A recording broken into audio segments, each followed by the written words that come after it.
Hello les amis, bonjour à tous.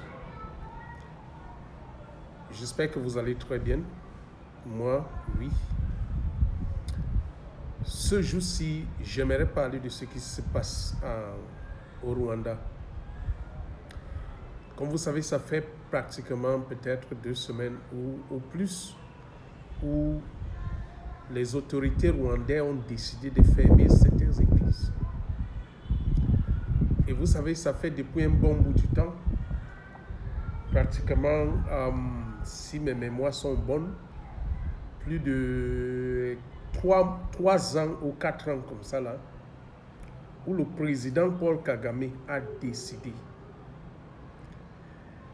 d'aller à la chasse des églises. Ils ont commencé par dire, avant de créer une église, il y a les licences et il y a aussi certaines formations, c'est-à-dire les pasteurs doivent montrer qu'ils sont vraiment formés pour être des prédicateurs. Et à cette époque-là, certains pasteurs ont arrêté leur ministère. Puisque, comme vous savez très bien, les églises dites réveillées, ce sont souvent des églises autoproclamées. Ça veut dire une personne se lève une matin et puis commence à chanter. Ça commence comme une petite réunion de 2 ou 3 personnes. Et puis, boum, c'est l'église. Et s'autoproclame pasteur, prophète, évêque ou n'importe quoi. Lors de son installation, avec les députés, le président rwandais a évoqué quelque chose de très important que j'aimerais insister ici, où il a dit: les églises seront taxées désormais au Rwanda. Ça veut dire les églises vont commencer à payer les impôts. Et moi, je suis parfaitement d'accord. Parce que il est impensable que les citoyens lambda qui ont des petits revenus payent les impôts et ces hommes de l'église ne payent pas. Dans presque tous les pays en Afrique, les églises, en commençant par l'église catholique, les églises dites réveillées et même les mosquées ne payent pas.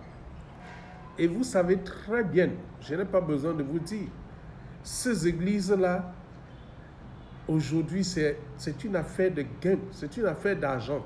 S'il n'y a pas l'argent, ces églises-là vont fermer.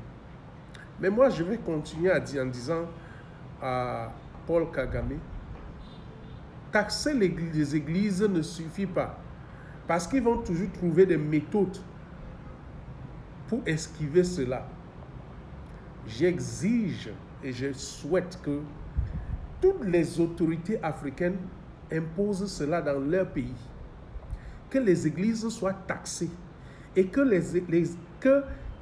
chaque pays crée une commission d'audit et d'évaluation qui va contrôler ces églises-là. Parce que quand on dit les églises seront taxées, l'église peut dire, ok, en 2024, nous avons fait 1 million. Parce que sachez très bien que la finance des églises, il y a tellement d'obscurité. Et si cette obscurité continue d'être là, même si vous taxez ces églises-là, rien ne va faire.